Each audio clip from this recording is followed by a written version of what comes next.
Okay, guys. So yeah, welcome everyone. So today I think yeah I think just one last session is left, which we are not able to cover on Friday. Okay, and rest of the things are already yeah, done. Okay, so I think we are done with like T test. We are done with G test. We are done with the chi-square test, and I think then I'm explaining you about a chi-square test for a categorical variable. Okay, so even there is a chi-square normal chi-square test is there, and then chi-square test for a categorical variable, which is like yeah, which is having a very use implementation, or you can say use impact uh, in a field of machine learning, you can say. Okay, so yeah, guys, these are the things which we need to learn. And I think in last session I talked about we are not able to discuss the numerical problem of chi-square test, chi-square goodness of fit test. Okay, so let's discuss that particular example first. Okay, so let's start with that particular problem first, and then I will tell you about what is A/B testing, what is ANOVA. Okay, oh guys, so in case of ANOVA, so I can okay, so because we don't have like a time, so I can give you the okay, so where you can use the ANOVA. Okay, so there are four kind of a test: G test, T test, chi-square test, and ANOVA. So you can understand that in okay, so this is the scenario where I can use the G test. This is the scenario I can use the T test. Then this is the scenario I can use the chi-square, and now this is the final scenario where I can use it like ANOVA. Okay, so I will tell you the scenario, and the kind of a test which we are going to perform over there is F test.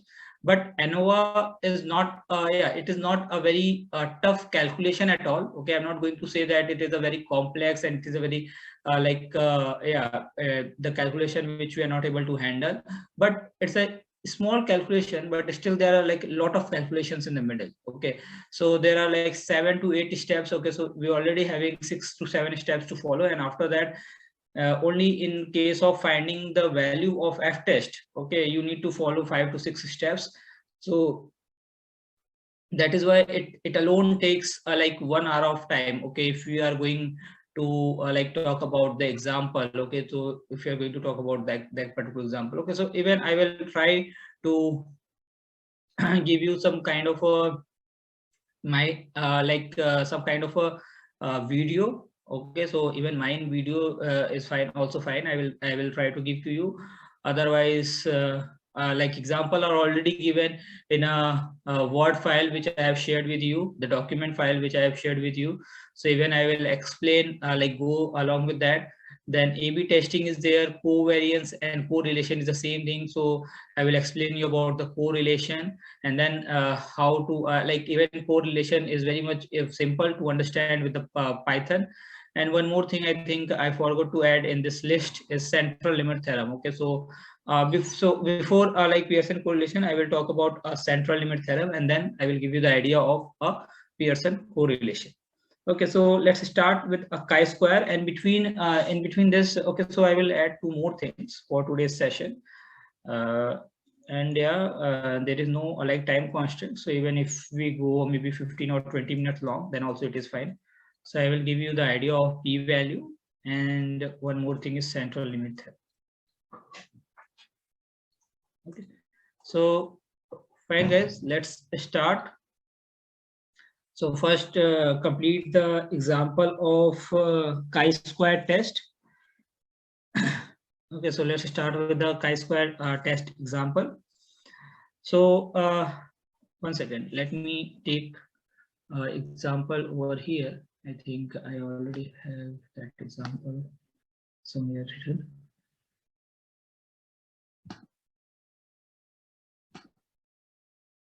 Okay, so guys, I think in last session itself I talk about chi-square goodness of fit test. Okay, so any one of you remember about what is a chi-square goodness of fit test? Can anyone like give me a short introduction? just a one-line definition of what is a chi-square goodness of fit test, or what actually we are going to check over here? Anyone? I think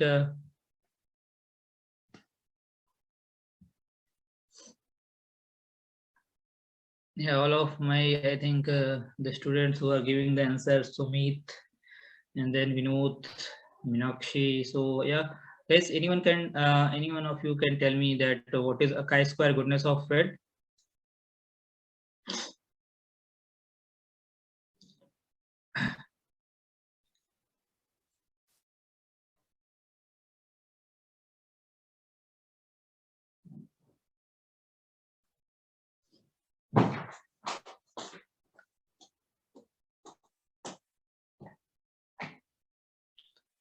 Okay, I think this is the scenario used for categorical. Yeah, this used for categorical variable is fine, but no, this is not like I'm asking. I'm asking that where we are using this chi-square goodness of fit test, means what is the significance of like this chi-square goodness of fit?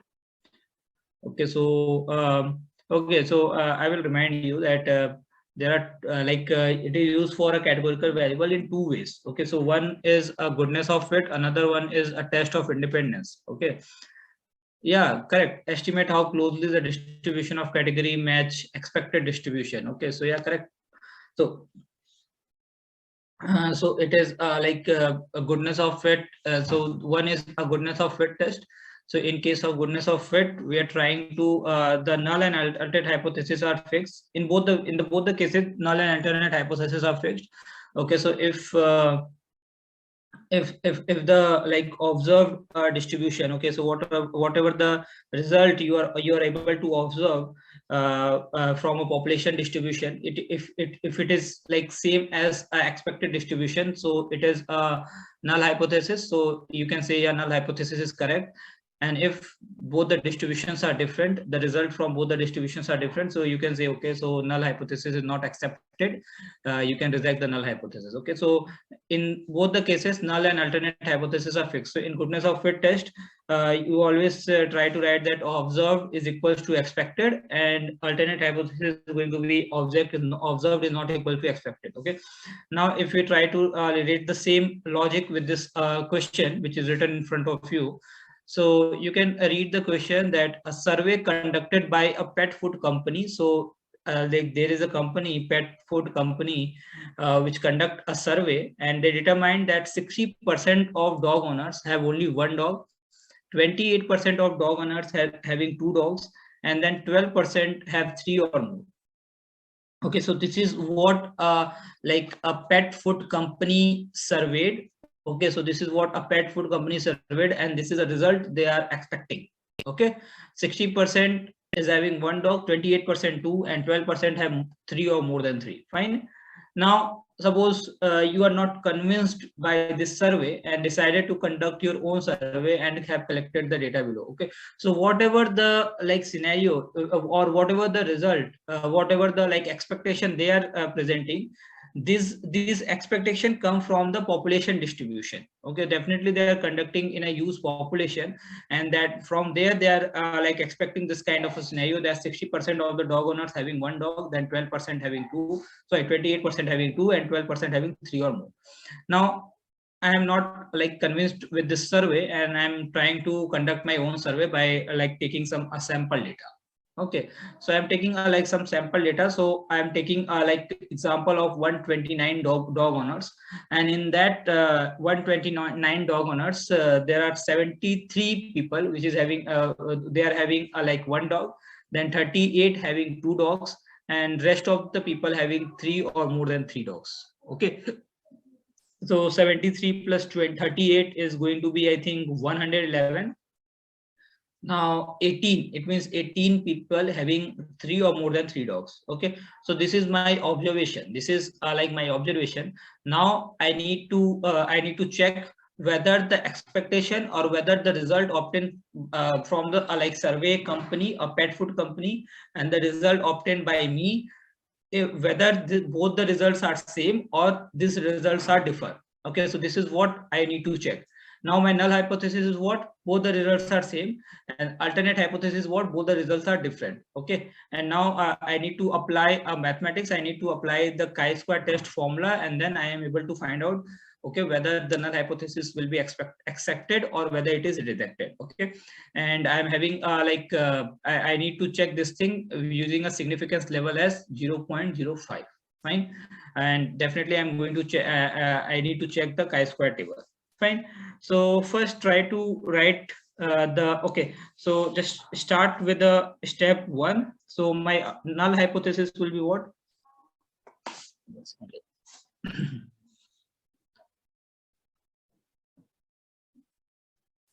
So what is my null hypothesis? So null hypothesis is mean proportion of dogs is equal to the survey data.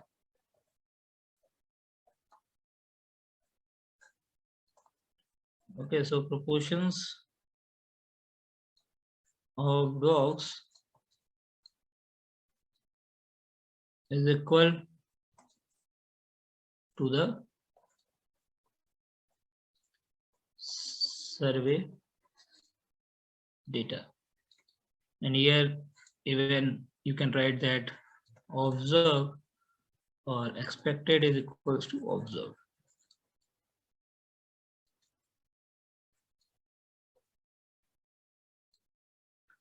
And then alternate hypothesis is what? Proportion of dogs is not equal to the survey data.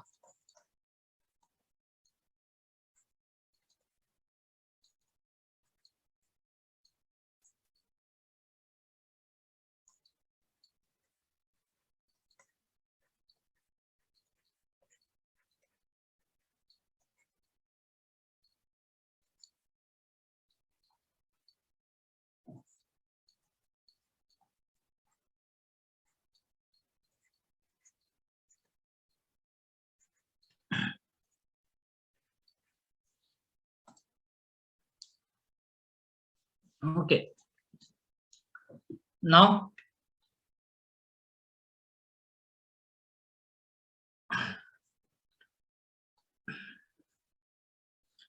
so another thing is I need to write all the values over here. So E1 means the expected value for like one dog. It is nothing but a 0.60. Then expected value for two dog. It is nothing but a 0.28. And then expected value for a 3 or more, it is going to be a 0.12. Fine. Now guys, what you need to do is you need to like make one table over here. Okay, so I think the same question is given in a document also. So even I am just trying to explain you. Okay, then you are having a 3 or more. Okay, so I just write 3 over here. I think you are able to understand this thing. So the first thing here is going to be the observed value.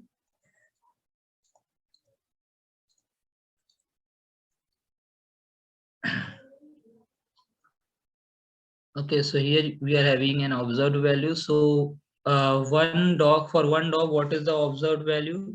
So we are having a 73, then we are having a like 38, then we are having a like 80. And then expected value is going to be what? So I think we are having a 0.60 into like 129 because we are taking from 129 samples. Okay, so this is going to be a 77.4. Then another is 0.28 into 129, so it is going to be a 36.12, and then a 0.12 into 129, so this value is going to be a 15.48 guys. Okay, so now I have all my observed value and I have all my expected value. Now I think we have a formula. Okay, so we have a formula for this calculation. So the chi-square formula for this is going to be nothing but summation of observed minus expected. Okay, So observed minus expected whole square divided by expected.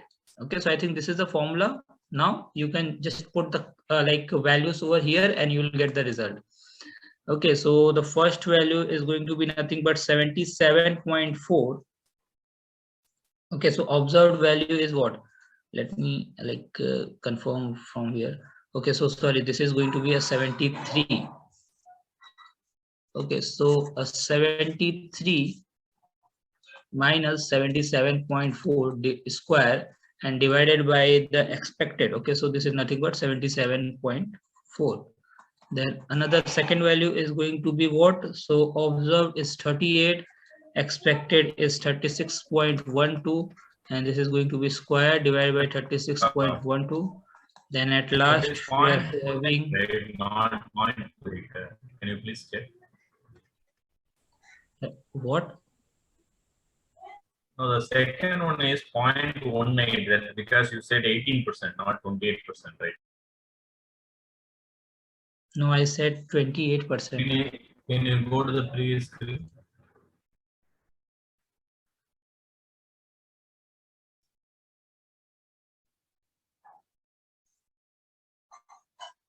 %28. Okay, sorry.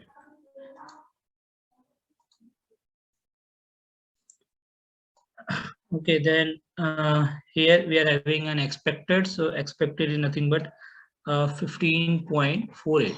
Now, guys, just do this calculation and you are able to like get your result. Okay, so this is going to be a 4.4 so square and divided by like 77.4. So yeah, just like open your calculator, do this calculation, and you are able to like get your result over here. Okay. So even this is not taking like this will not take like much amount of time if I open my calculator. If I do this like calculation, so this is going to be a like very simple job. Minus 19.36 divided by 77.4. So this is going to be nothing but 0.25. So 0.2501. Now this value is going to be a 38 minus 36.12, and then again 1.88. Oh, sorry. So 1.88 divided by 36.12. So a 0.097, and then at last I'm going to write 18 minus 15.48 into 2.52 again, and then divided by 15.48.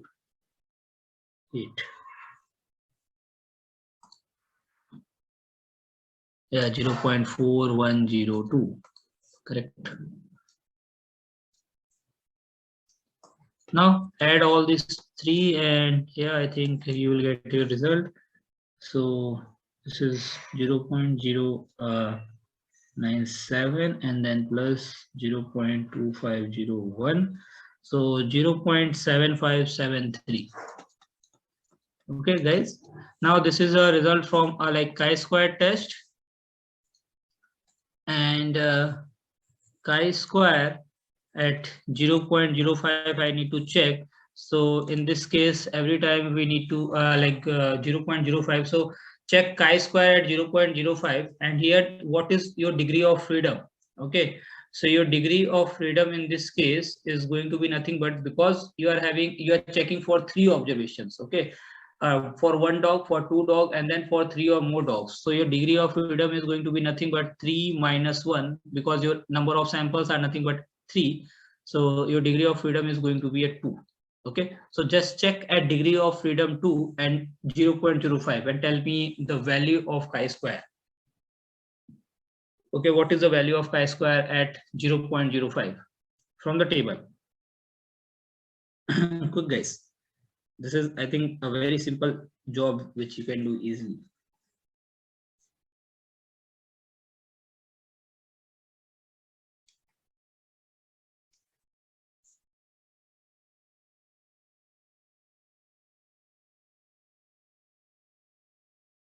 Just open the table of chi-square and then check for 0.05 and your degree of freedom is 2.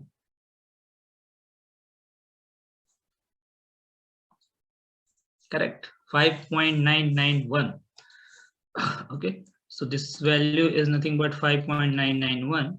Now construct the critical reason and then try to understand that whether we are able to accept the null hypothesis. It means that both the the survey conducted by the pet food company and the survey conducted by the you is both are same, or whether both are different. Okay, so your value is what? I think your value is 0.59991. So 0.5991 is lying somewhere over here. Okay, so this value is lying somewhere over here. Yeah, so this is my critical reason. So this is my critical reason at all.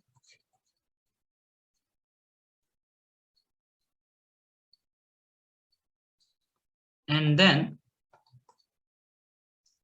what is my value at what is my test statistic value? To my test statistic value is nothing but 0.7573, which is going to lie somewhere over here. So yeah, this value is definitely not lying in a critical region. This lying in a this lying in a non-rejection region, or you can say acceptance region.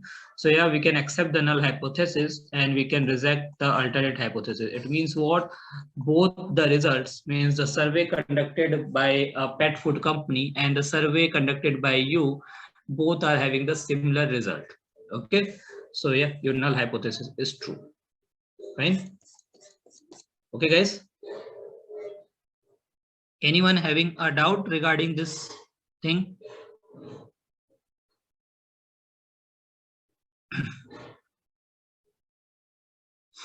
Okay.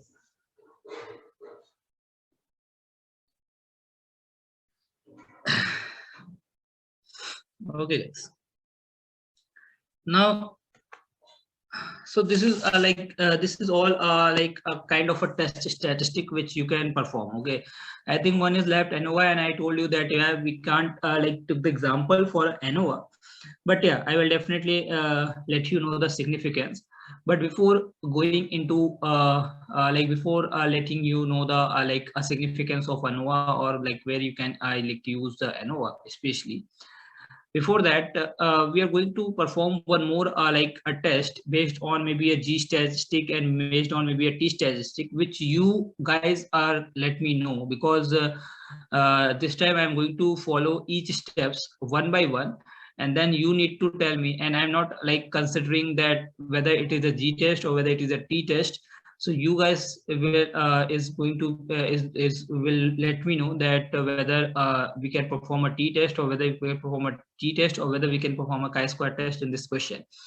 And then now for this question, we are going to reject or accept the null hypothesis not on the basis of not by constructing a critical reason. Okay, the way we are constructing the way we are doing from from past 4 or 5 examples. This time we are going to accept or reject the null hypothesis based on the p-value. Okay, so there is a very huge significance of a p-value. So I will let you know the significance of p-value and how, with the help of p-value, or and how you can derive the p-value. Okay, so even p-value can be derived by us. Okay, so how, with the help of p-value, you can calculate you can you can say that whether I'm able to accept the null hypothesis or whether I'm going to reject the null hypothesis. Okay, so I will let you know those things. Okay, so first let me write the question over here, and then we'll going to take this thing step by step. Okay, so we are going to solve this question step by step. Okay. So suppose the question is written in this way, and guys, just try to read the question very carefully. It is believed that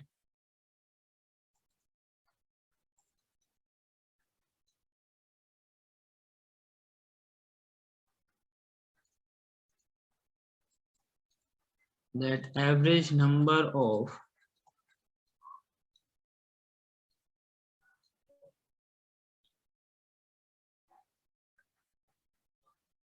COVID-19 cases per week in Oman is 600. Okay. Then a medical health worker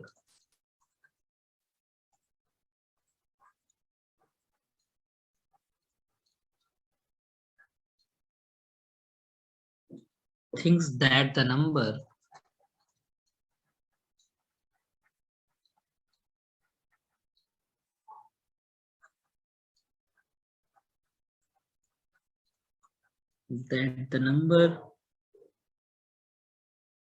that the number of cases is not same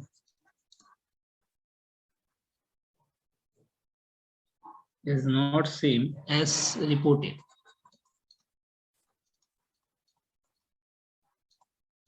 Okay. Then he selected a sample of 15 weeks.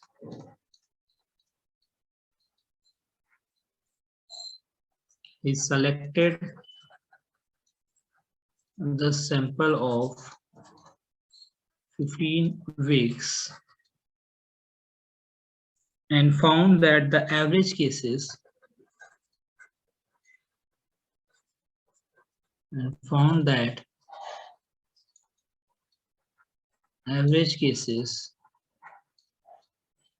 per week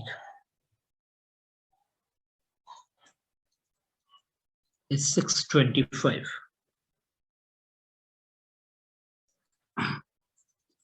And the population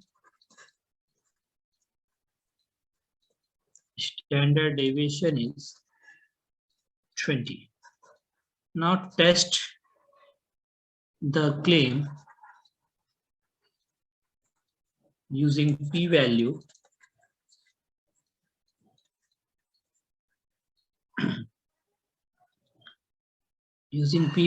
approach.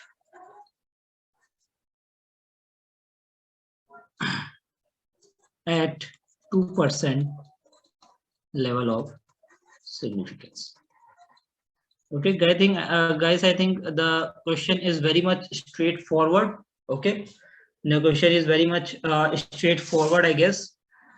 Now just read this question like carefully, and then we'll start with step 1. Okay, we'll start with the step 1. Okay, so just tell me what is a null and alternate hypothesis for this question. Okay, what is a null and alternate hypothesis for this question? What should be the null and alternate hypothesis?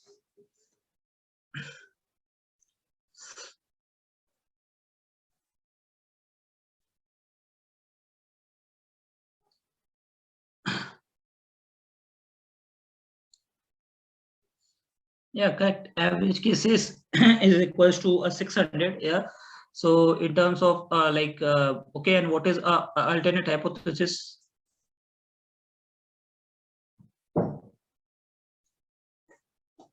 What is an alternate hypothesis? Anyone?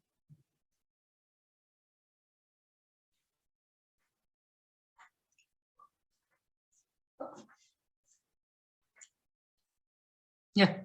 So even you can write down a statement that the cases is not same as reported. Okay. Sorry. So even you can write down in null hypothesis the cases as same as reported, and the cases is not as same as reported. Okay. So mu. Okay. So mu is equals to a 600, and alternate hypothesis is nothing but mu is not equals to a 600. Okay. So yeah, first step is completed. Now the second step. What is a level of significance, guys? What is the level of significance? I think it is clearly stated over here, 2%. Second step is also completed. Now, whether it is a one-tail or two-tail test. Okay, whether it is one-tail or two-tail test.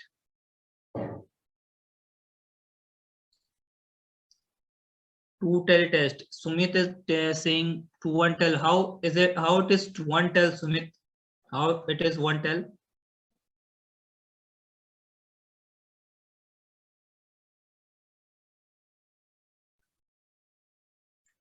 Yeah, it is definitely going to be a 2 tell, right? Because this is in alternate hypothesis, you are having not equals to signature sign. It means you are going to test in both the direction. You are going to test for right hand side also, and you are going to test for left hand side also.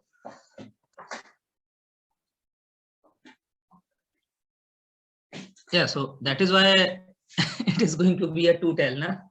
So this is like 2 tell test. Okay, so first step, second step, and the third step. Okay, now first step, you need to choose the test statistic. Okay, so which test statistic I need to apply over here? G test, T test, or chi-square? Okay, whether it is a G test, T test, or chi-square.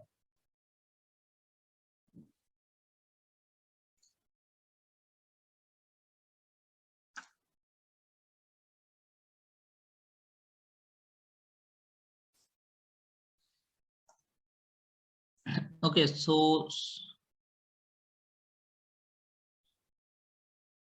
chi-square, bhai, how is it chi-square? K Sultan, then T test, G, T, okay. By it is not going to be a G test. Just look at your sample size. Okay, what is your sample size? So your sample size is a 15. Okay, so your sample, since your sample size is 15, even you can write down that since my sample size is 15, so it is going to be a T test. Okay, now fourth step is also completed. Now come on to the fifth step. By no, it is going to be a T test. Okay, so yeah, just okay. Now let's find out the value for T test. Okay, now calculate it, guys, quick. Okay, I think you all know the calculation. It is going to be nothing but a sample mean, then population mean divided by a sigma over root n. Okay, so sample mean is going to be a 625, population mean is going to be a 600, and then sigma is 20 over root n. So this n is nothing but what is the sample size? 15. Now calculate it, guys, quick.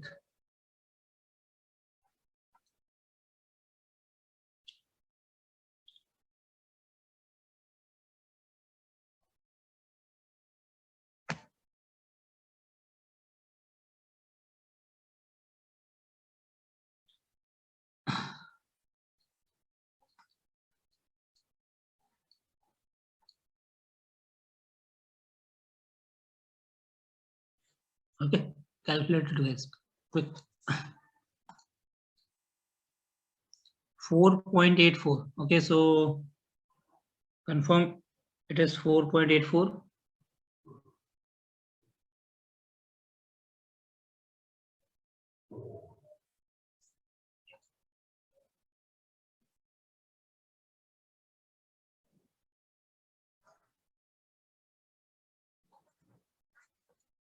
Oh, sorry, 4.84. Fine.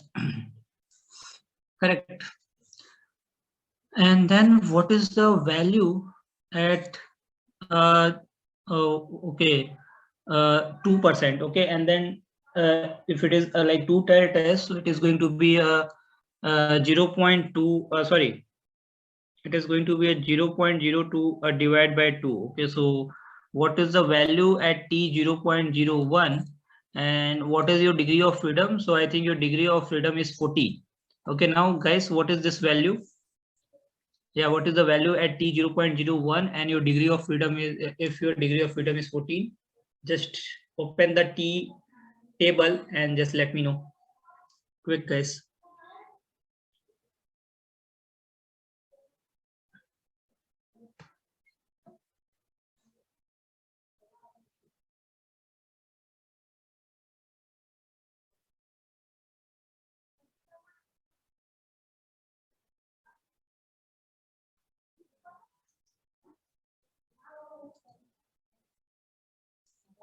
2.624. Okay. Okay, 2.977. Okay, by which value is correct? 2.977. Okay, okay, for 2 tell. Yeah, it's a 210. So 2.977. Okay, guys. So just first verify this answer, because first okay. So I think we are able to complete till sixth step. Now just try to construct a critical reason and then try to confirm whether we are going to accept or whether we are going to reject the null hypothesis, and then try to do the same thing with the p-value. Okay, so if it is a two-tail, it means we need to construct a critical reason on this side and on this side, both the side. Okay, so here also we need to draw the critical reason, and here also we need to draw the critical reason. So here we have a value at 2.997, and here we are having a value as 2.997. So plus 2.997 and then minus 2.997, and then in middle we are having the acceptance value. Now, what is my value, guys? What is my value for a test statistic? So it is 4.84. So 4.84 is going to lie somewhere over here. Yeah, fine. It means what? I need to reject the null hypothesis. Okay, it means we are going to reject the null hypothesis. Yes, correct, guys. Is this value, is this answer is correct? We are going to reject the null hypothesis. Okay. Now let me open the okay, so let me open the T table so that I can tell you that how you can derive the, one second.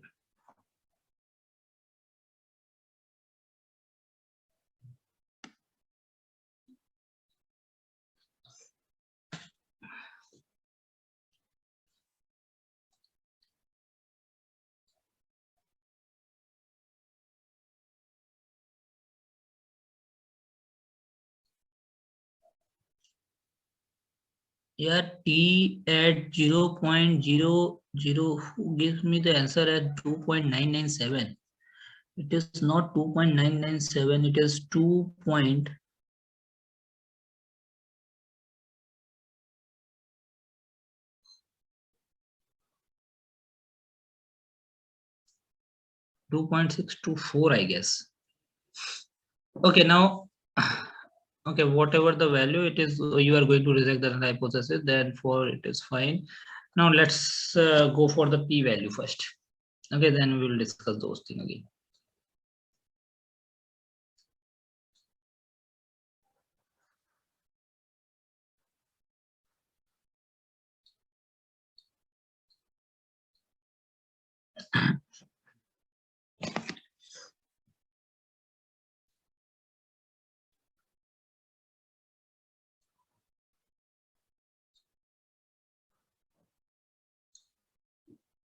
Okay.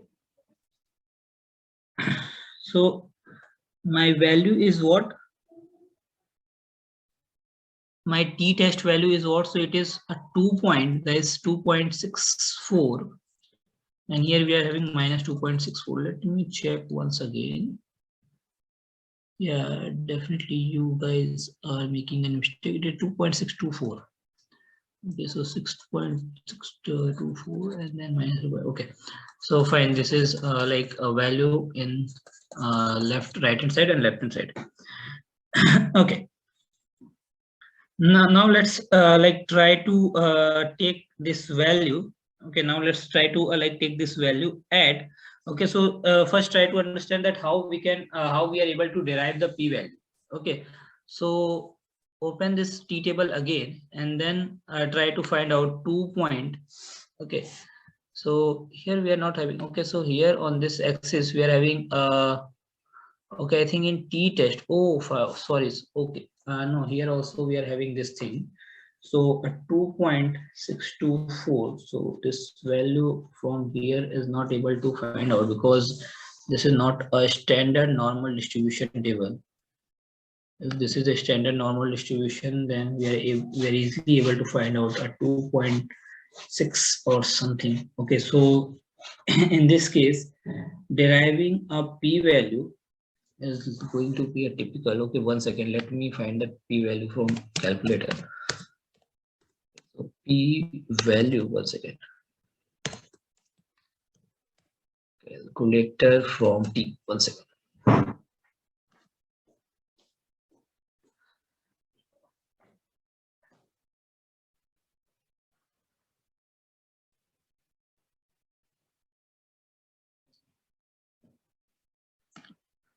Okay, so our T score is nothing but 2.64.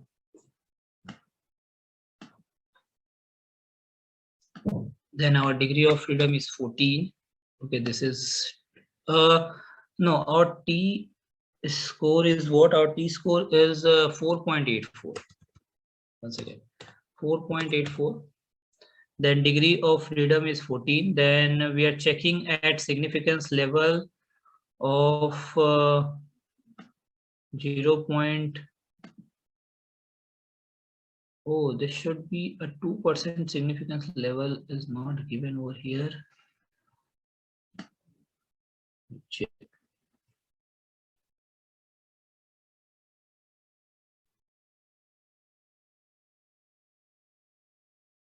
Why we are not able? This 4.84 is not given anywhere. Okay, once again, 4.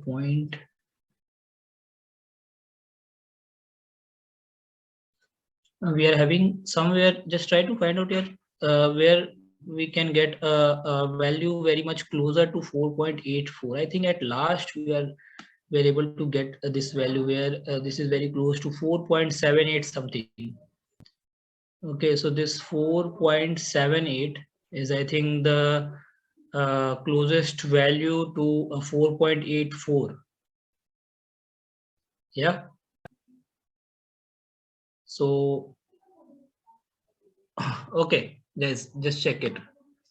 So, okay, just do one like correction over here. So here I need to write down. Okay, so this is not, I need to write down over here. So this is a like T value. Sorry, this is a T value itself. So I am not going to write down this value. I need to write down if I want to find out a P value from my table itself. So it is going to be a 4.84 and then minus 4.84. Okay, and then if you want to calculate the P value, so what you need to do, you need to check the value at 4.84 and then minus 4.84, and then you need to add both the values. Okay, so I think this is not a G table, this is a T table. So in case of a G table, what we are having, so we can have a different value at a minus 2 maybe 3, and then a different value at like plus 4.8. Okay, but here if you open the table, okay, and if you're trying to search for 4.84, okay, so if you open the table and if you're searching for 4.84, so exact 4.84 you are not getting, but you are getting a value as 4.78, which is like a closest value to 4.84. Okay, and now if you take like this value, or even I think you can take this value 4.785. Okay, no matter what value you are going to take. So if you take even this value, so this value is is nothing but, and we are checking for two tail tests, so this value is nothing but 0.002. okay, so this value is nothing but a 0.002.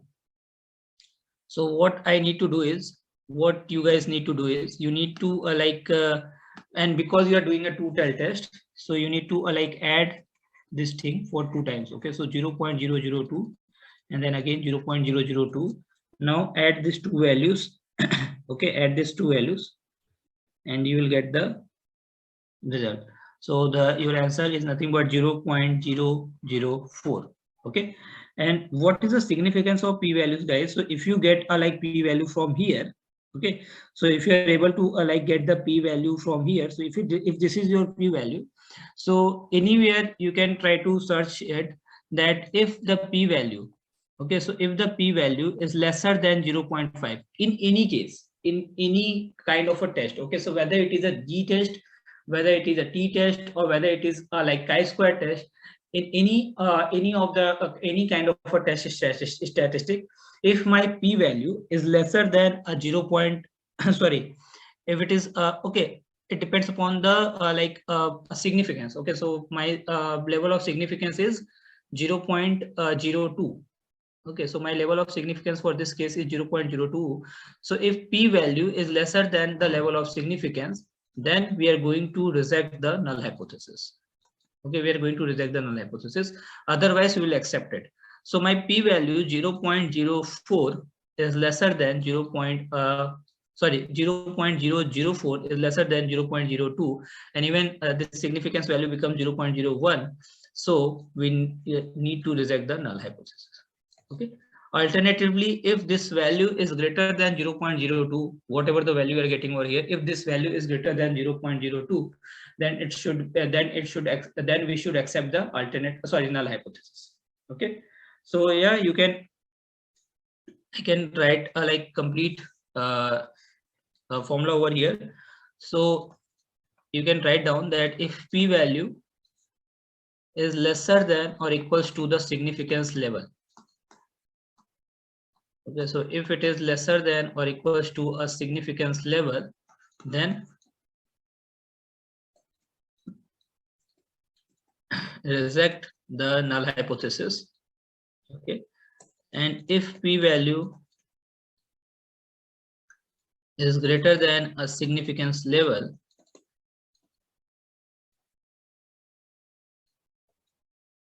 then accept the null hypothesis. Okay, so if p value is lesser than or equals to a significance level, then you can reject the null hypothesis. Otherwise, accept the null hypothesis. Okay, so I think here we are able to reject the null hypothesis, and I think we are the same result we are able to get from the table which we are constructing from a very long. Okay, and even you can cross verify this p value from a p value calculator. Okay, so if you go for online p value calculator, so you are able to see online p value calculator is over there, and you can put your t-test value. Sorry, you are able to give your test statistic value. Then you can give your whether it is a 1-tel or 2-tel, and then you can give a degree of freedom value, and then it will show you the p value. Okay, what should be the p value? Okay, so a p value calculator is available online, so even you can cross verify this value with that online calculator. Okay, so guys, this significance, this p value significance is clear to everyone, and I hope, because I think every one of you is able to answer this question. Okay, so I think that yeah, with the hypothesis testing you are very much familiar. Now you can solve any kind of a question which come across your way. You can easily take those questions and you can solve it. Okay, so this is a very good thing, guys. Okay, great job. Now, the last kind of hypothesis testing is called ANOVA. Okay, ANOVA, which means analysis of variance.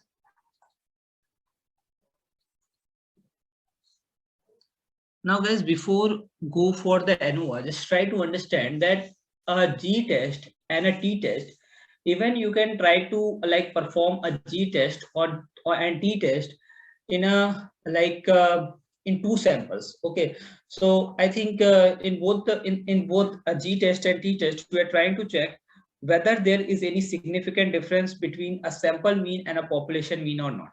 Okay, so we are trying to check whether there is a significant difference between a population mean and a sample mean. Okay, this is what we are trying to check. Now, guys, you can even try to check whether there is a significant difference between a two sample mean. Okay, so suppose we are suppose as a government people. Okay, I am trying to collect a data from one village, and then suppose there is from you. I have take one person is taken a charge to collect the data from another village. Okay, so we are doing analysis from both the villages. We are taking a data from our respective villages, and then we are giving some kind of analysis. We are giving some kind of inferences. Okay, so and based on those inferences, government is going to make some strategies, some policies for the people. Okay, now we need to check whether the whether both the villages are maybe having same kind of a problem, same kind of issues. So then government is able to think, okay, so the same kind of a policy or same kind of a program we can run for both the villages. Okay, so whatever the program I can run for village 1, the same program I can run, or the same policy I can run for the another village. Okay, or the second village. Okay, so this is what this is what kind of an analysis we can make. This is what a kind of an analysis this is what a kind of a step a government can take based on your analysis, and this is what we can try to check with the help of our statistic. Okay, with the help of our hypothesis testing. Okay, we can check this thing whether there is any significant difference from two samples. Okay, so the sample corrected by me and the sample corrected by one of you, so whether there is any significant difference between two samples. Okay, so we are trying to check this thing with respect to G test, and the same thing we can try to check with respect to a T test. Okay, so if the sample size is more than 30, then it will going to be a G test, and if the sample size is more than less than 30, then it is going to be a T test. Okay, and this time we are trying to check whether there is any a significant difference between two sample mean. Okay, guys, this is you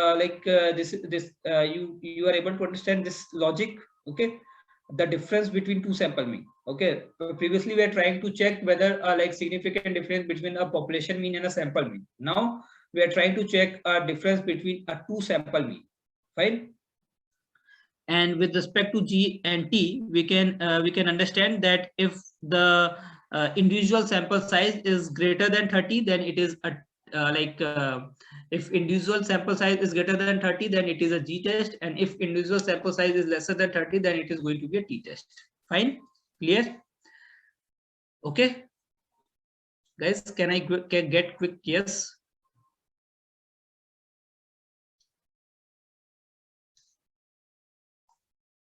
Okay, thank you. Now, if so just try to relate this thing with the ANOVA. Okay, so just try to understand what is a point of difference with ANOVA. Okay, so if your sample, okay, so if you are having a two samples, okay, so if you are having a if we are having a sample S1 and then we are having a sample S2. So if we are having just two samples, then you can easily apply a G test or T test. Okay, so it is very easy to apply a G test or T test. But if the sample size is more than 2, okay, suppose if the sample size is more than 2, suppose we are having a 3 samples, 4 samples, 5 samples, 10 samples, then in this scenario, G test and T test is not applicable at all. Okay, we can't apply a G test and T test. Then in this point of a time, we can only apply ANOVA. Okay, so here also we need to we are trying to check whether there is any significant difference between a sample means. Okay, sample mean from a sample 1, sample 2, sample 3, sample 4. But this time the sample the number of samples is more than 2. Okay, so it can be a 3, it can be 4, it can be 5, it can be any number of samples. But the sample size is again lesser than a 30. Okay, so the sample size is lesser than 30, but we have more than 2 samples, and if we are having more than 2 samples, then we need to apply ANOVA. ANOVA is more useful over there instead of T test, instead of in place of T test and G test. Okay, so this is guys, this is what ANOVA is. Okay, now what are there are some assumptions. Okay, so there are some assumptions of ANOVA. Okay, so there are some assumptions of ANOVA which you can try to write down. So the first assumption is what? The sample should be selected in a random way. Okay, so the samples should be selected in a random way such that there is no dependence among the samples. Okay, so this is what the first assumption of ANOVA, that a sample should be selected in a random way.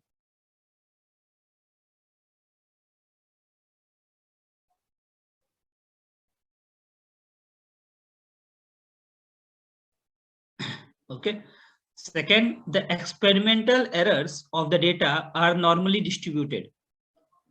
The experimental errors of the data are normally distributed.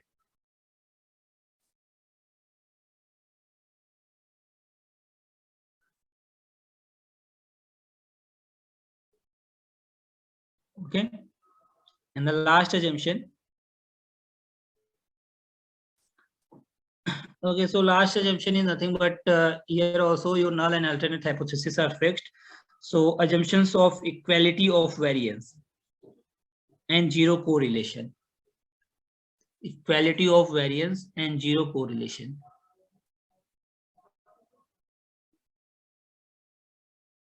Okay, so this is what like ANOVA, guys. So suppose you have like sample 1, sample 2, sample 3, and sample 4. So suppose you have collected the samples of like 4 schools. Okay, so you collected the data of some students. So like a marks of like a student in any subject. Okay, and then so suppose in this way, like 8, 5, 6, 10, 9, then we are having 7, 5, 4, 3, 10. Okay, then we are having 9, 8, 2, 3, 4. Then we are having maybe 7, 6, 5, 8, 9. Okay, so suppose like we have collected the marks of maybe in one subject, maybe in mathematics. Okay, so maybe I have collected the marks in a mathematics from of students from different schools. Okay, now my null hypothesis in case of ANOVA, my null hypothesis what? The performance of all the schools. Okay, so performance in mathematics of all the schools of all the 4 schools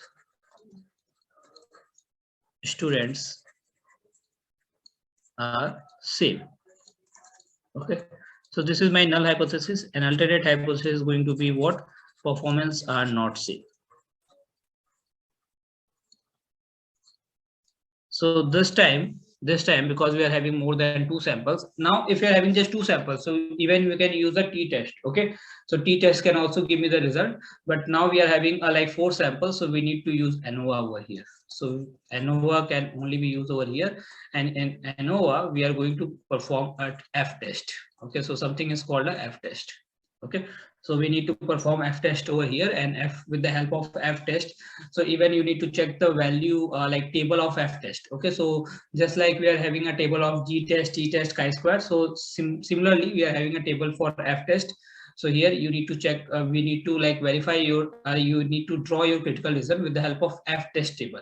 Okay, and you need to check for a level of significance at 0.05, means 95% confidence interval.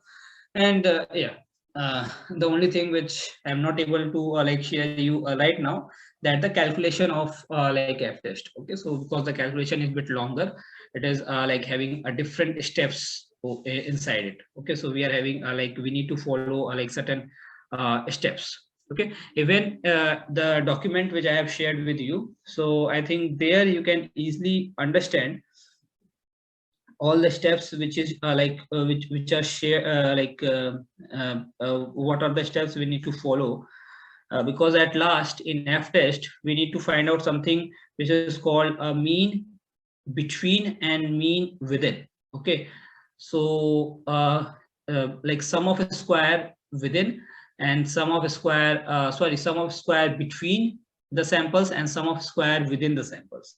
Okay, so this is what we need to calculate with the f-test.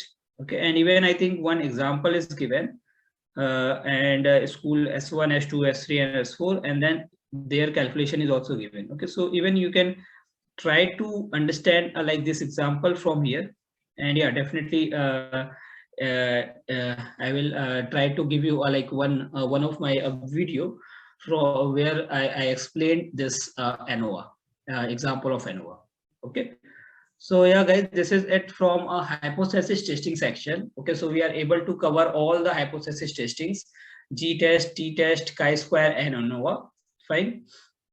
Now okay, there is like one more kind of a testing, but it not comes under the hypothesis testing. So there is like one more kind of a testing which is called a A/B testing. Then one very important concept is called a central limit theorem. Okay, and then the last one is a Pearson correlation. Okay, so guys, just take a break of 3 to 4 minutes, and then we'll discuss all these like three important aspects. Okay.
Okay, guys.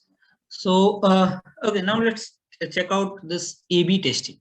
Okay, now what is the meaning of this A/B testing? Okay, so fine. This in A/B testing, we are not like going to perform any kind of like a test. Okay, so this is not we are going to take any. We are not going to do like any mathematical calculation. So there is not like any mathematical calculation involved in this A/B testing. Okay, so this is a simple theoretical concept. Okay, so if I give you an example, well, so even you can you can understand this like this concept with an example. And okay, so suppose I'm running like maybe I'm starting my like maybe my own startup or maybe a new business. Okay, so maybe I'm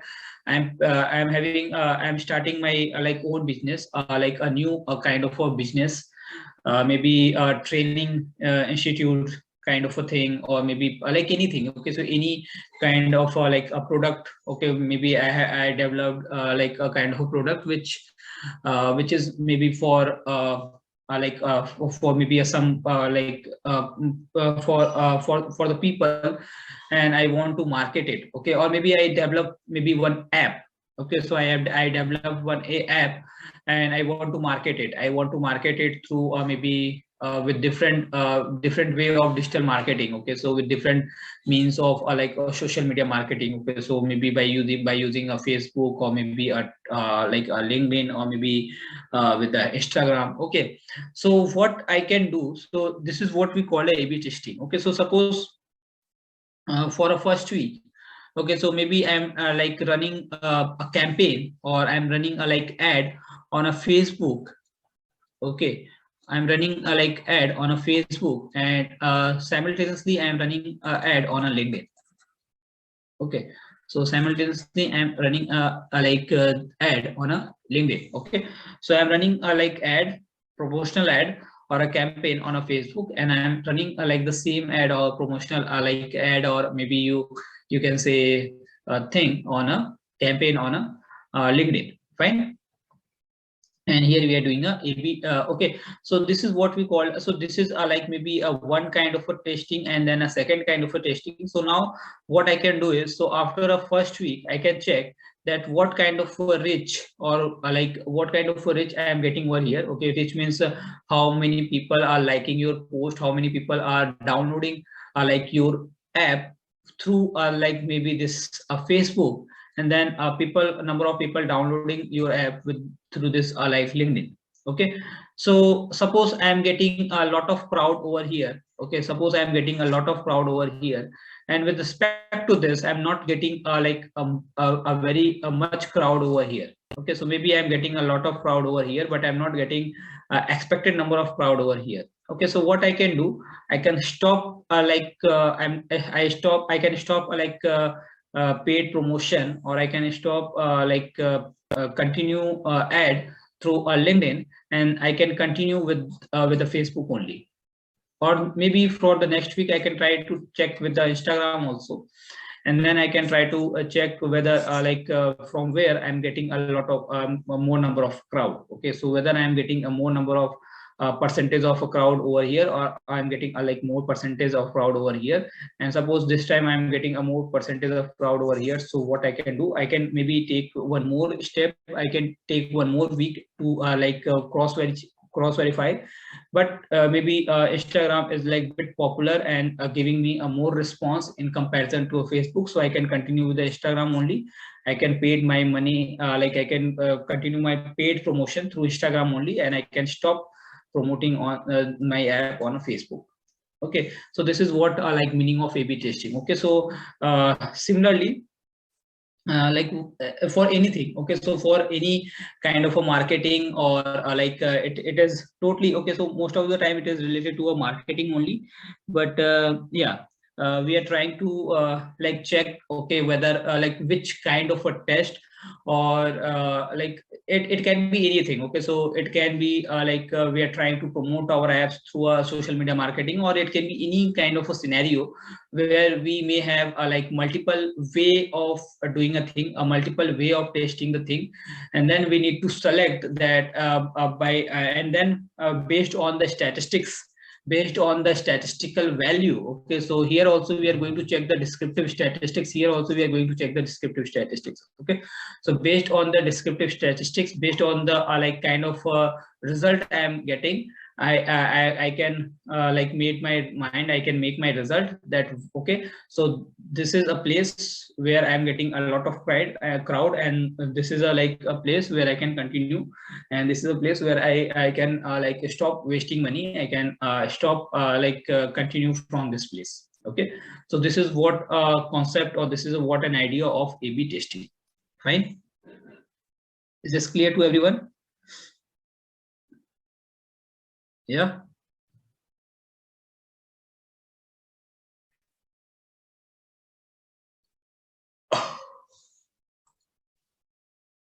Okay. Now the next concept, guys. Next concept is directly related to you can say inferential statistic. That is what we call a central limit theorem. Okay. Now again, this thing is totally based on a central limit theorem. Okay, so here also, I think like the complete hypothesis testing. Okay, so whatever the hypothesis testing you have performed, okay, whether it is a G test, whether it is a T test, whether it is a chi-square, or whether it is ANOVA, whatever the test statistic you have performed, I think we are trying to check the credibility. We are trying to prove the credibility of an inferential statistic. Okay, means whatever the statement we are making, or whatever the statement we are making regarding a sample data. Okay, on the, or you can say based on a sample data for a population, we are trying to check that credibility. Okay, with that, with every testing strategy, whether it is a G test, whether it is a T test, whether it is a chi-square, with every testing strategy, we are trying to check the credibility. Fine, and this is what we are like doing from so far, from the last sessions. Now, with the help of central limit theorem, also, guys, we are going to do the same thing. Okay, where this again based on the same pillar. This is again based on like a similar idea.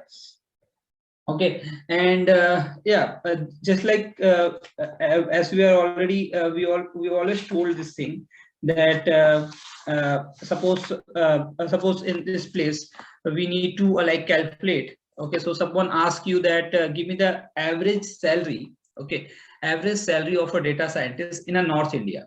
Okay, or just give me the average salary of data scientist maybe from the UP only, from the Uttar Pradesh. Okay, so yeah, this is not possible to go to each city, or each city, and then try to collect the information from each data scientist, from each offices, and then give and then try to calculate the average salary of a data scientist. Okay, so this is not possible for any person, any like a resource person. So what we can do, we can select some samples. Okay, so we can go maybe like from one city we can select like 4 samples, then another city we can select 4 samples. Okay, 4 samples means 4 offices, and in this way we can select like samples, and then we can try to calculate the mean, and then we can give our like value. We can give our like a result. Okay, so this is the average salary of a data scientist in this place. Okay, so suppose I am like doing the same thing for maybe a metropolitan city, maybe for one big city, maybe Delhi, or maybe you can say Chennai, or maybe for maybe a Bangalore. Okay, so there are like in Bangalore, so especially in Bangalore, there are like a lot of data, like startups based on artificial intelligence, or you can say based on a machine learning. Okay, so there are a lot of like not there is not a maybe I don't think that there is just a 4, 5, or 10 startups are there. There is, I think, more than 1,000 startups working over there in a Bangalore, which is based on maybe artificial intelligence or machine learning. Okay, so even it is not possible to go in all 1,000 startups, and it is not possible to ask like each person. Okay, so there are like in maybe one office there maybe 10 data scientists, then another office maybe 20 data scientists. So it is not possible to ask to each data scientist and then try to like calculate the mean of their values. Okay, so what we can do, we can like select the samples. Okay, so we can select the samples, we can select maybe some sample offices, and then inside that also we okay, so the idea of central limit theorem is what? So even the sample size is going to be the same. Okay, so the number of not the number of sample, but the sample size is going to be same. Okay, so suppose it doesn't matter that maybe in one like one office it may possible that there is a 10 data scientists, then it may possible another office it may have like 20, and then a 30, and then a 5. Okay, all the numbers are possible, but in what central limit theorem states that we need to select from every office, I need to select a equal number of samples. Okay, so suppose if I am selecting 5 data scientists from one office, and if I am selecting maybe 5 offices, like sample of 5 offices. Okay, so if my number of samples is 5, so from all the 5 offices, I need to select only 5 people. Okay, so what exactly the idea of central limit theorem, guys? So what I need to do is, so maybe like from office 1, I select maybe a 5 samples. Okay, so a salary of maybe 5 people.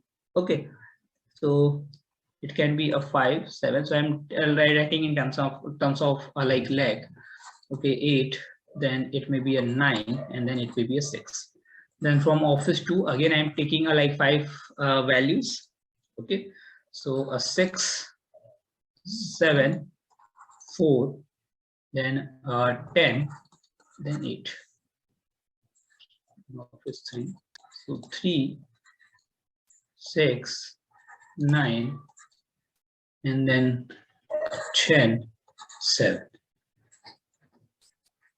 then 5, 11, 9, 7, 6, and then maybe from office 5 I can select 6, 7, 8, 9. Okay, so so this is the first assumption, you can say. So I need to select like equal number of people. Equal number of people should be in each sample. So in each sample there should be a equal number of people. Okay, fine. So this is going to be your first assumption for what, for a central limit theorem. Fine. Okay, now the second thing. Okay, now the second thing is what I need to calculate the mean of like office 1, mean of office 2, mean of office 3, then mean of office 4, and then mean of office 5. Okay, so guys, what is a mean of office 1, then what is a mean of office 2? Okay, so even this is going to be x bar. Okay, then a mean of office 3, then a mean of office 4, and then mean of office 5. Okay, so just guys, just give me like this calculation. Okay, so I think this is going to be 5 plus 7, 12 plus 8, 20, 29, and 36. Sorry, 35. So 35 divided by a 5. So this value is going to be 7. Then 6 plus 7, 13, 13 plus 4 is 17, 17 plus 10, 27, and 27 plus 8. So again, it is going to be a 35. So 7. Now 3 plus 6, 9, 9, 9, 18, 18 plus 10, 28, 28 plus 7. Oh, again 7. Fine. Now 5 plus 11 is 16, 16 plus 9, 25, 25 plus 7, 32, 32 plus 6, 38. Okay, so 38 divided by 5, so it is going to be 7.5 or 7.6, you can say. Now 6 plus 7, 13, 13 plus 8 is 21, 21 plus 9 is 30, and 30 plus 10, 40. 40 divided by 5 is going to be 8. Now guys, so yeah, we are able to get the separate mean for each sample. And even this office 1, office 2 is what? So this is a sample 1, then this is a sample 2, then this is a sample 3, sample 4, and sample 5, right? Now the second thing which you need to do is, after finding out like the mean of all the samples, you need to find out the sample of all this value. Sorry, again you need to find out the mean of all this value. So what is going to be a final mean? So 7 plus 7, then again 7, 21. 21 plus like 7 is 28. 28 plus 8 is 36. So 36.5 divided by 5. Okay, so what is a 36.5 divided by 5? So this is going to be what? So one second, guys. Okay, so this is going to be 7.3. Yeah, so 7.3. Fine. So this is my final mean. Now, what does central limit theorem states, guys? So what is like definition of central limit theorem, or what does this central limit theorem states? That if we are okay, so if we are trying to find out like a mean in this way, okay, so now central limit theorem states that this sample mean, okay, so this all like this sample mean is equals to the population mean. Okay, yeah, this is a sample mean, guys. This is a sample mean. So central limit states, central limit theorem states that this is equals to the population mean. Okay, it means that if we are trying to collect a samples, okay, and if we are trying to collect a samples, okay, a different samples, provided the sample size should be the same, and then if you're trying to find out the mean of samples, and again if you're trying to find out the mean, so this mean, okay, so the final mean is totally equal, is going to be equal to the population mean. Okay, so this is a sample mean, this is a sample mean, and this central limit theorem states that this final sample mean is equal to the population mean. Okay, so this final sample mean is equal to the population mean. Okay, guys, clear to everyone? Okay, so this is a concept, or this is a definition of a central limit theorem. Okay, so this is the definition of a central limit theorem. So we need to find out the mean of mean. Okay, we need to find out the mean of mean, and this like mean of mean is equal to the population mean. Okay, mean of mean is equal to the population mean. Fine.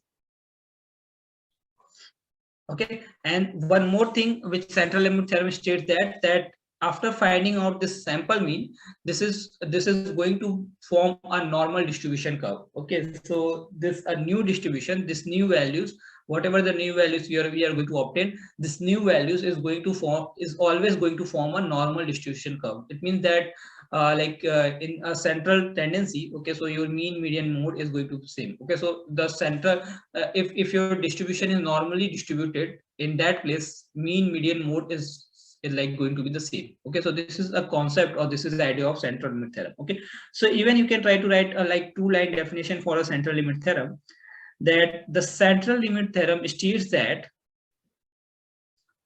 central limit theorem CLT states that under rather general condition, or under some general conditions,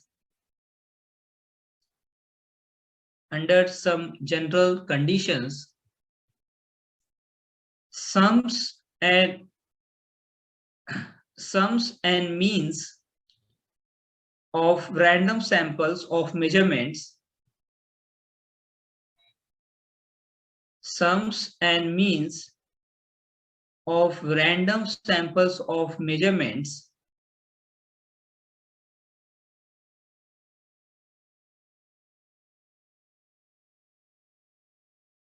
drawn from a population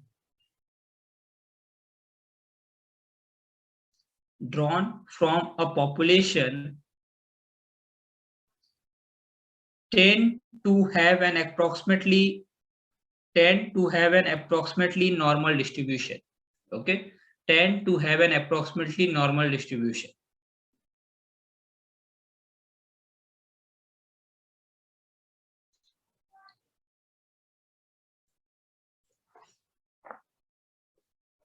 Okay, so this is this is a idea, this is a key idea or the concept of a central limit theorem.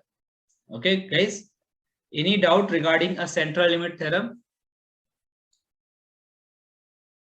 Okay, okay, fine. I will repeat the definition again. Okay. So under so central limit theorem states that under some general conditions, sums and means of random samples,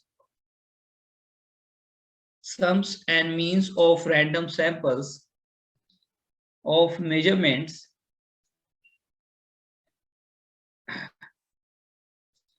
drawn from a population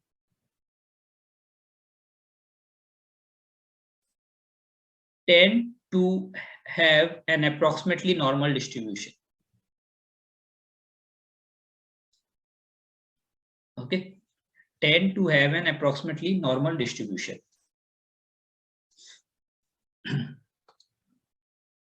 Okay, guys. Fine. Now come on to the last idea of like this statistics session. Okay, so correlation.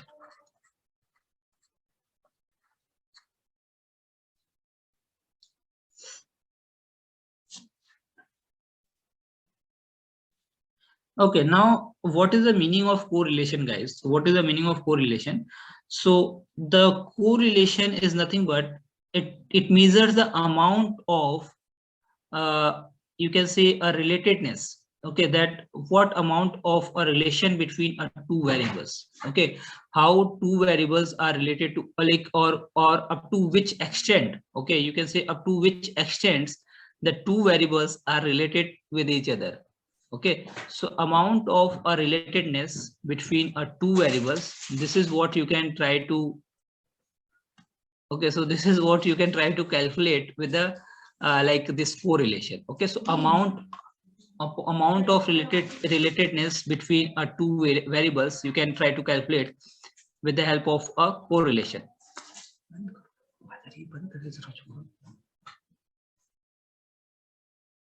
One second, guys, they're making some noise.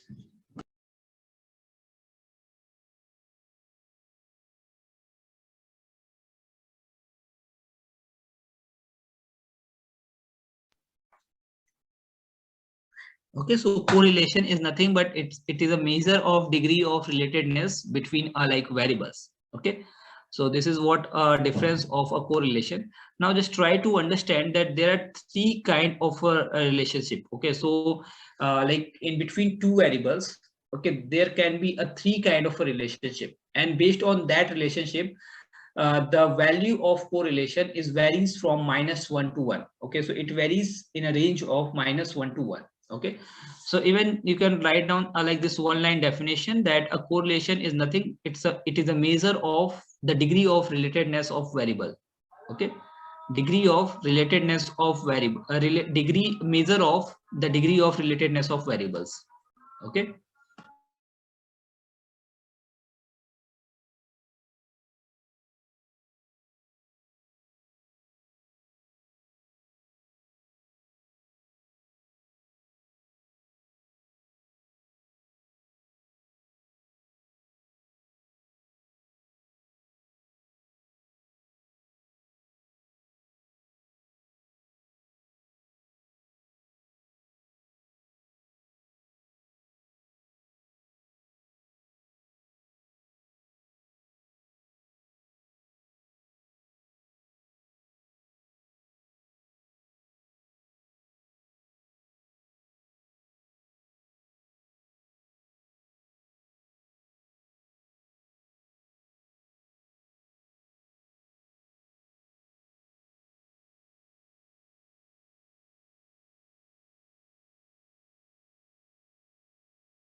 Oh, okay, guys. Sorry, I am on mute. Okay, so like based on this range, okay, so the value of correlation is lying in between a range of -1 to +1.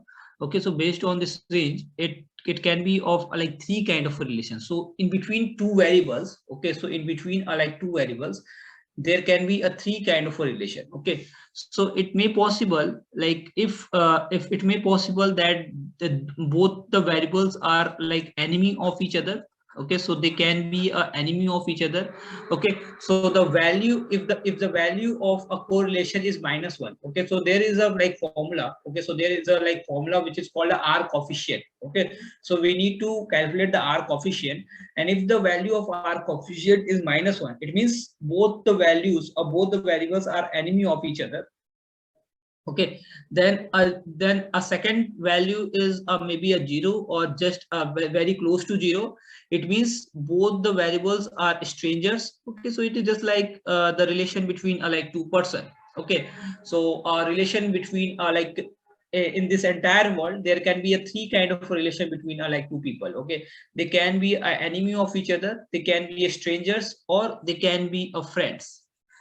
Okay, and even we are able to check the amount of friendship, we are able to check amount of amount of strangers, and then we are able to check the amount of the eneminess or something, you can say. Okay, so it means this is nothing but when two variables are inversely proportional to each other.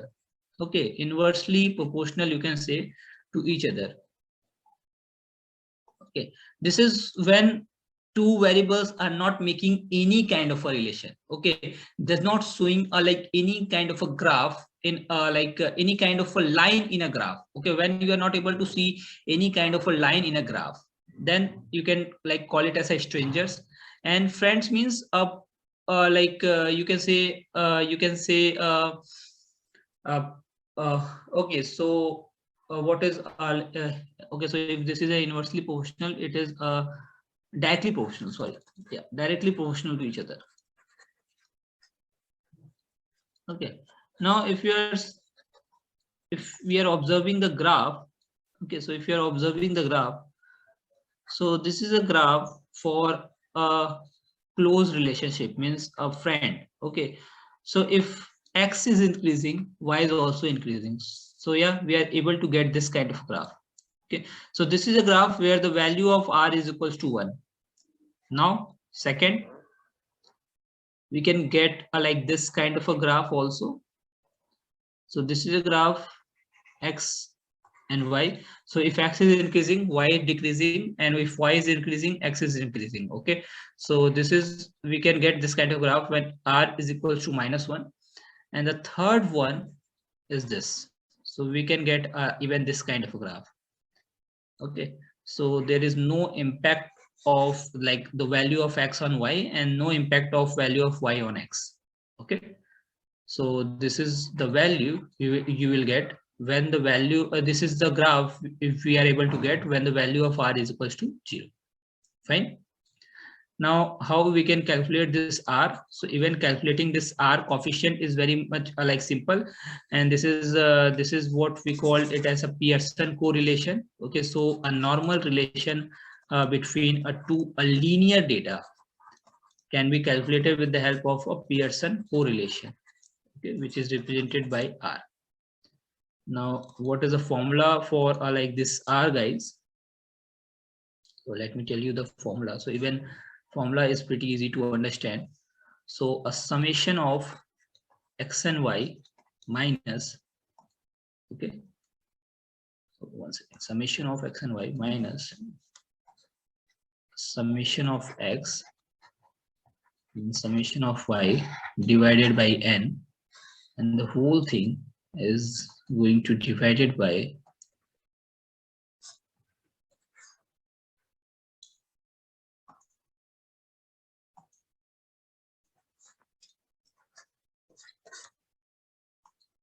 x. Oh, one second. So I think this should be x square.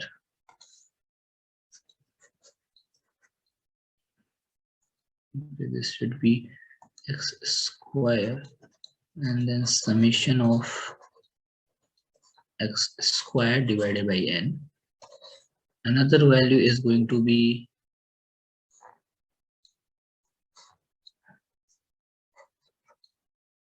y square minus y square divided by n. Okay, so this is like formula for calculation of Pearson correlation. Even this formula is if you like look this formula, so yeah, this is looking a little bit dangerous, but it's not dangerous at all. Okay, so this is nothing but what we are trying to do. So a summation of x and y. So this x and y is nothing but it can be any like two variable inside your data set, x and y. Okay, and then this is nothing but a summation of like even here also we are trying to do the summation of x and y, and then summation of x. So separately we are trying to do take like summation of x and then summation of y, and then divided by divided by the n. Okay, so here we are trying to find out like mean in one way. Okay, so even you can say that we are trying to find out a mean. And then here also what we are trying to do, so we are trying to this is nothing but a summation of like x square and then x square divided by n. So again we are trying to find out a mean, but by squaring it, and here also we are trying to do the same thing but by squaring it. Okay, and then the whole square.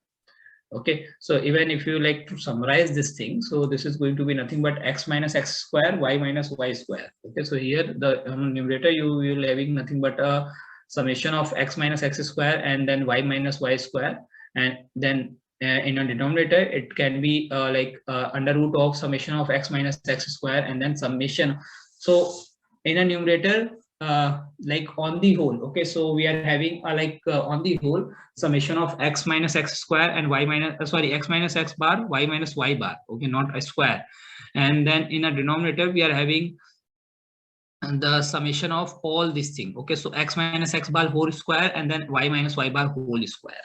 Okay, so this is a result of Pearson correlation. This is the result of Pearson correlation. Okay, and now this value is lying in between -1 to +1. Fine, guys. Okay, so this concept of Pearson correlation is like clear to everyone. Okay, this concept is clear to everyone.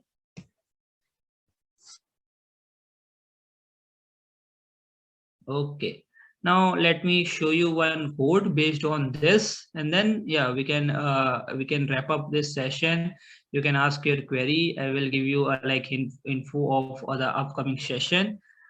I think then we are done with this. Okay, once again, let me check whether I'm having here I'm having like that kind of a data set or not. Okay, so I think I'm having that kind of a data set. House price prediction train.csv. Even if I'm not having a data set, so we can create one. Okay, so person salary predictions. So we are having a lot of, even this also definitely we are having.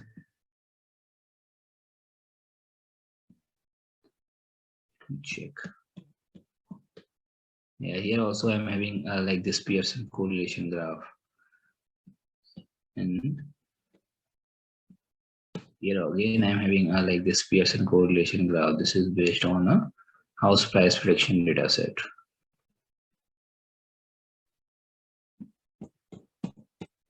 And here again I'm having a Pearson correlation graph. Okay, so let me take one. Oh, fine. I didn't open the Colab notebook over here. So your class is a data science with Python. Yeah, I uploaded.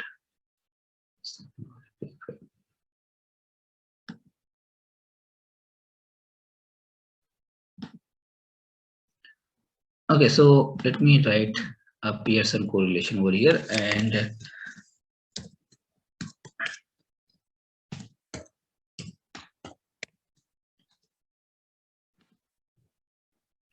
even I can take like any data set. Let me choose one. I'm having advertisement, employment, employee satisfaction evaluation, housing. Okay, a lot of data set is available over here. Salary. Okay, fine. Let me select one. Okay, so to read like data, guys, so there is one library inside a Python which is called pandas. Okay, so to read any kind of a library. Okay, so to read any kind of a data. So whenever we are trying to collect a data, maybe from like conducting a survey, or maybe in like any other way, uh, maybe like we are trying to like collect the data in by conducting a survey, or maybe from any open source repositories. So there are like lot of open source repositories, guys, where the data are like present. Okay, so whenever we are trying to collect a data, maybe from any like platform, so data are available in so many different formats. Okay, so it can be in CSV format, it can be Excel sheet. Okay, so it can be in any format. Fine. So we can read any kind of a data with the help of this library pandas.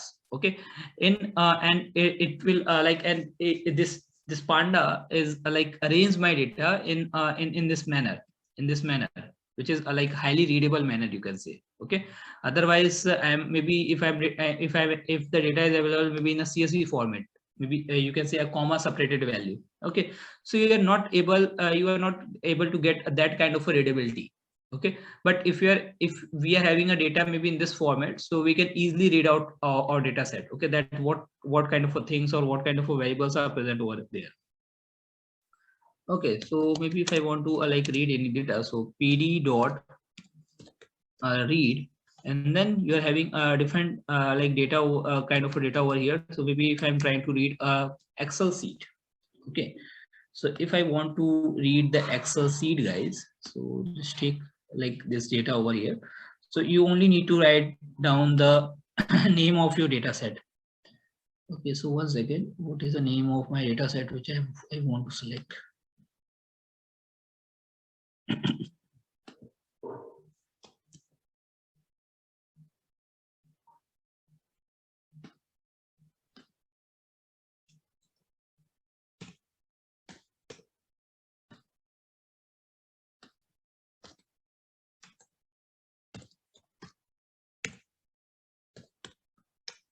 And this way you can try to see your data set.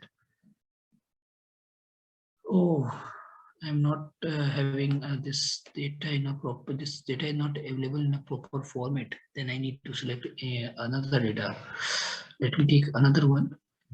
Oh, this is HR data.csv.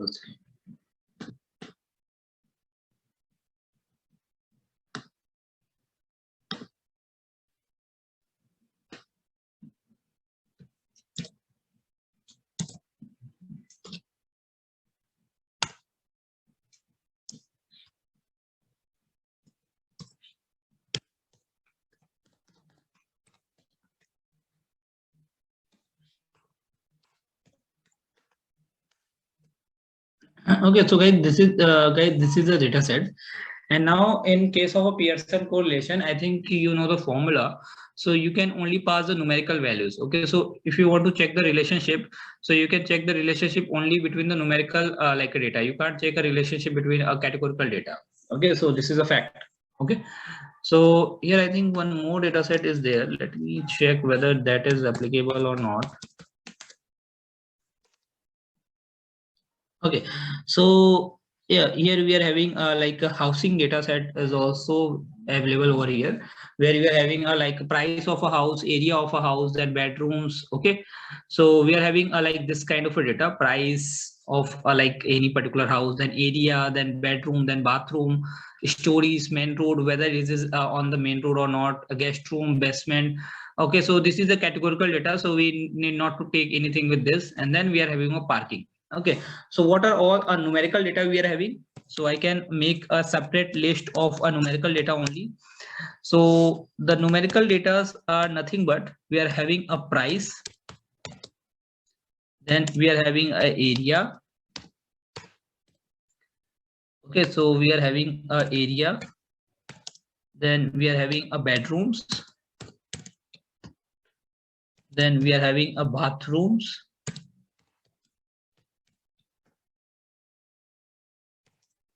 then we are having a stories, then a parking. So these are all the numerical data we are having. Price area was of V error. Okay, 1 second.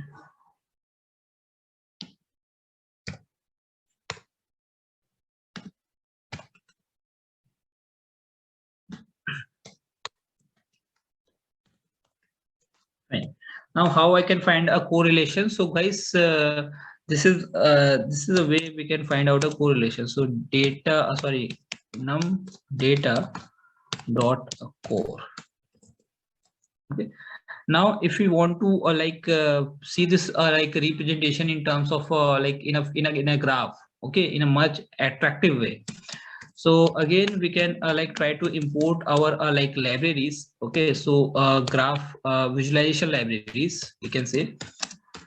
So even we can talk about this thing about these libraries, how these libraries can be helpful, what are other plotting we can plot with the help of these libraries in a detail, but we need a separate session for this. Okay, so import matplotlib.pyplot import matplot, okay, sorry, matplotlib.pyplot as plt, and then cbon as sns. Now here I need to write a plt.figure so that we can make this figure size a little bit better for our understanding. So a 12 cross 8, I can take the figure size. Okay, so 12 cross 8 means my width is 12 and the length height is 8. Okay, then I can write sns dot heatmap, and I can pass my correlation data.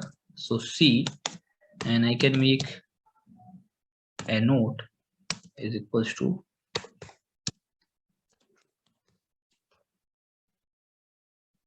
okay, first I need to pass my data itself. So data is equals to data.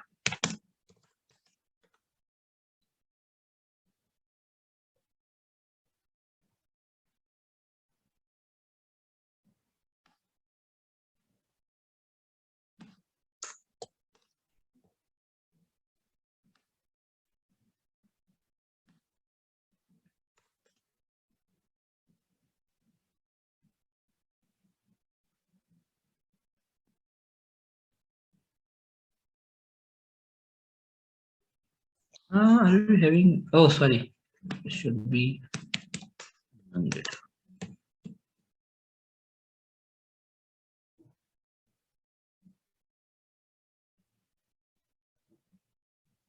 Okay, what is the error over here?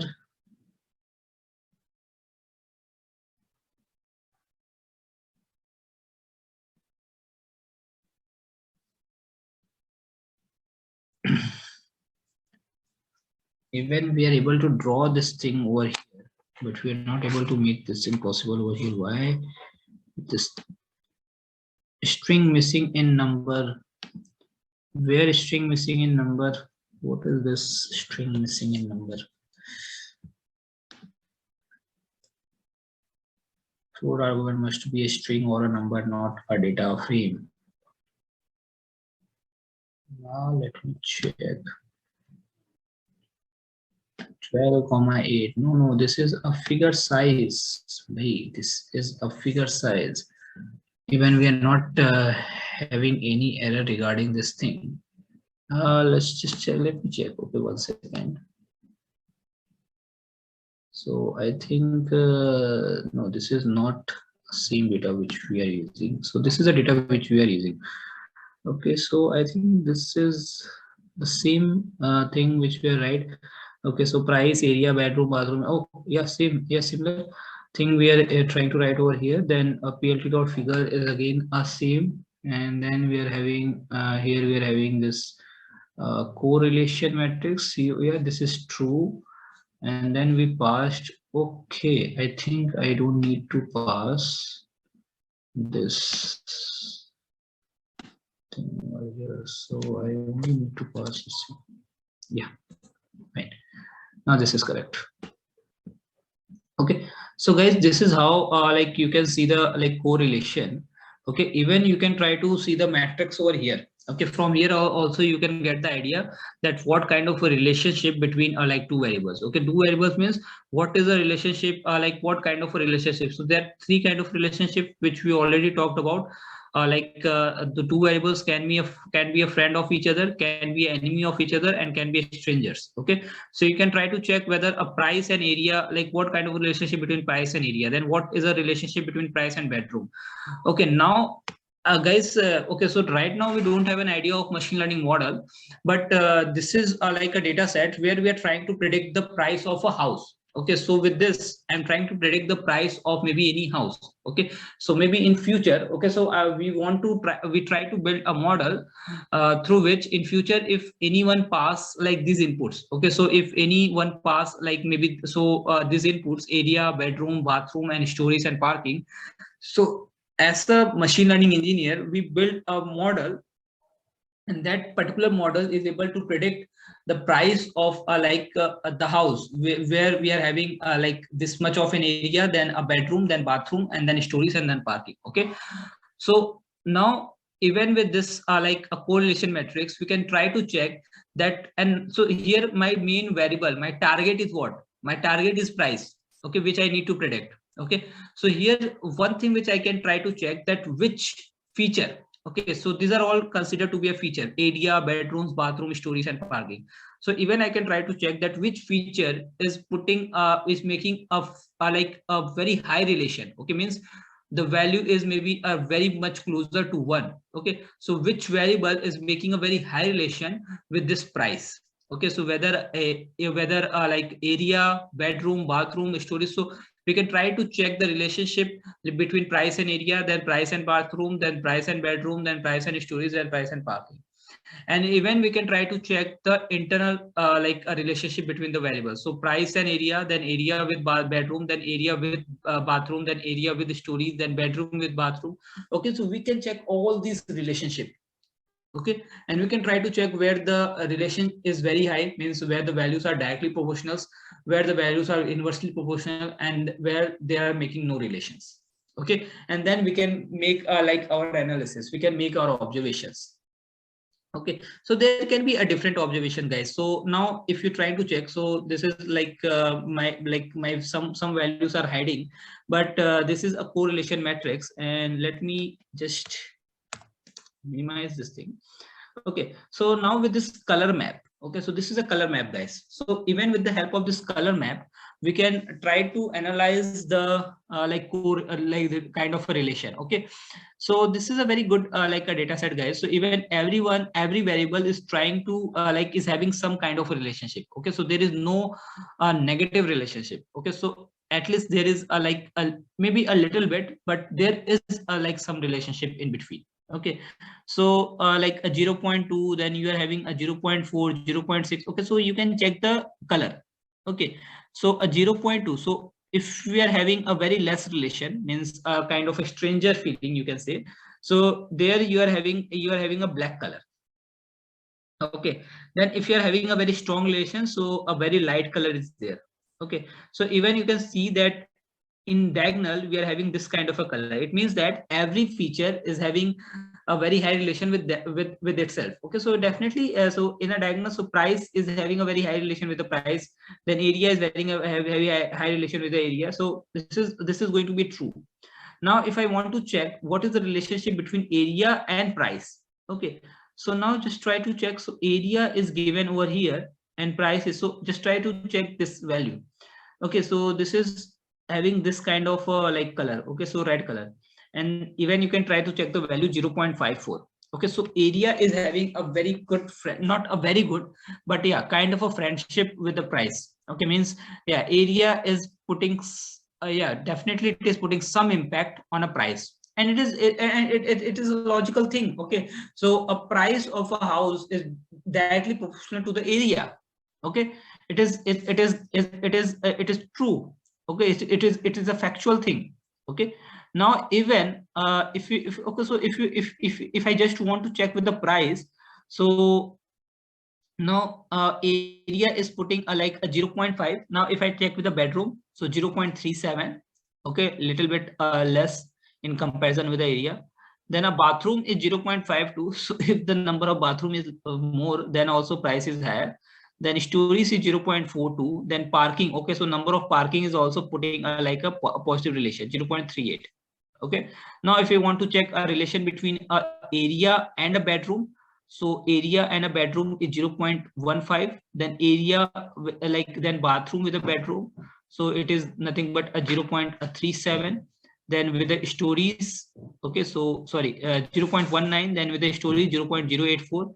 Then with parking 0.35. Okay, so this is how you can check the relationship between two variables. You can try to check the relationship with the main variable. Okay, so all the variables with the main variable and the relationship between two respected variable. Okay, so two alternate variables. Okay, so this is how we can check the relationship between the two variables with the help of correlation matrix or with the help of Pearson correlation. And even then, even after that, you can make your observation. Okay, so there are different kind of an observation you can build based on the kind of a problem statement you are having, or based on the kind of a data you are having. Okay, so here my main target variable or my predicted a variable is nothing but a price. So even I can directly check what kind of a relationship all the variables are trying to make with the price. Okay, suppose like my target variable is not like a price, it is something else. So even I can try to check what are the relations these guys are making in between. Okay, so what are the relationship between the variables? Okay, means area with bedroom, area with bathroom. Okay, so even these are not the target variable, but we can try to check the relationship between these two.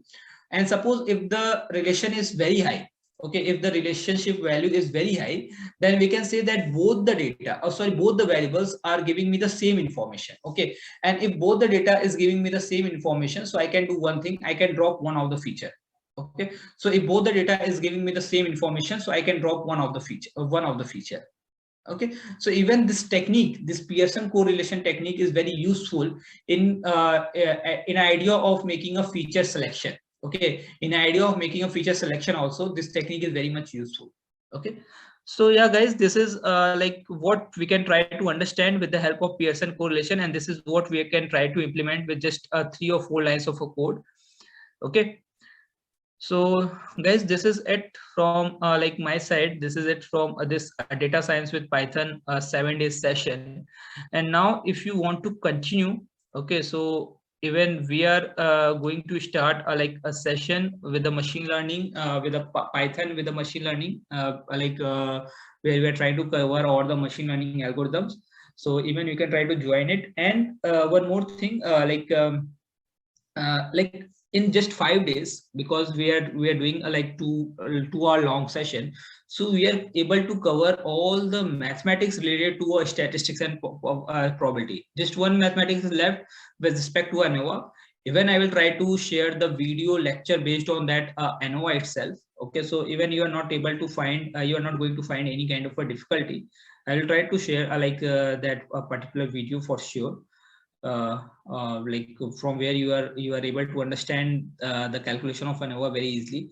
But yeah, most of the thing maybe with the limited examples. And then also I think we take like kind of an example from where you are able to understand the whole concept. Okay, so with a limited example, and I shared the book also, so you can even try to go through more examples with that book. So with a limited example, we are able to cover all the concepts of statistics and probability. That is the main part. That is, you can say, the first module of you can say a full stack data science. Okay, so even if you're trying to search for a full stack data science course anywhere, okay, so if you're trying to search for full stack data science course, so you can see the first module is nothing but a statistics and probability, and that is what we are able to cover in just 1 week. Okay, so even you can do you can try to solve problems, you can try to solve like more examples, you can try to cover some more kind of a concepts, I can say, based on the same thing. There is one a very a crucial, a very important concept, I can say, like based on a sampling distribution, expected value, I can say. Okay, or yeah, then one more thing is there. I'm not able to think about it. Okay, Okay, I will, if I got, I will text you. Okay, so even you can try to like search for those things. You can try to do read some more stuffs by yourself, and you can directly reach out to me like through LinkedIn. Okay, so you can directly reach out to me like through LinkedIn if you want like maybe any kind of a support or related to like this statistics like session, what we are trying, what we have covered in last 1 week. Okay. So guys, that's it from my side. This is it from my side. And yeah, if you have any query, any doubt regarding anything, so yeah, you can ask.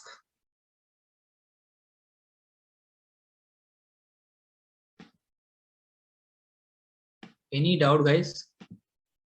Anything you want to ask?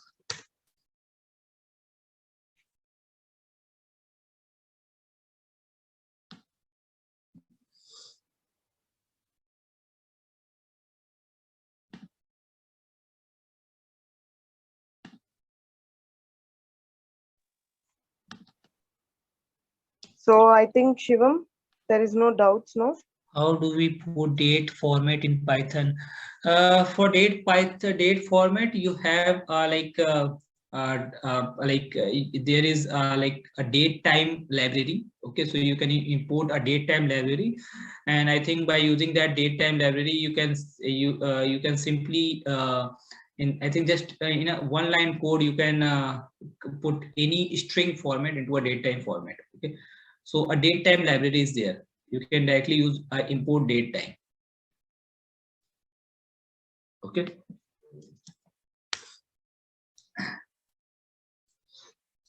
Yes, ma'am. So thank you, Shivam. Thank you for this Friday session. I think it was very useful for all the participants, and thank you all the participants. Kindly be in touch with us for further programs on machine learning, and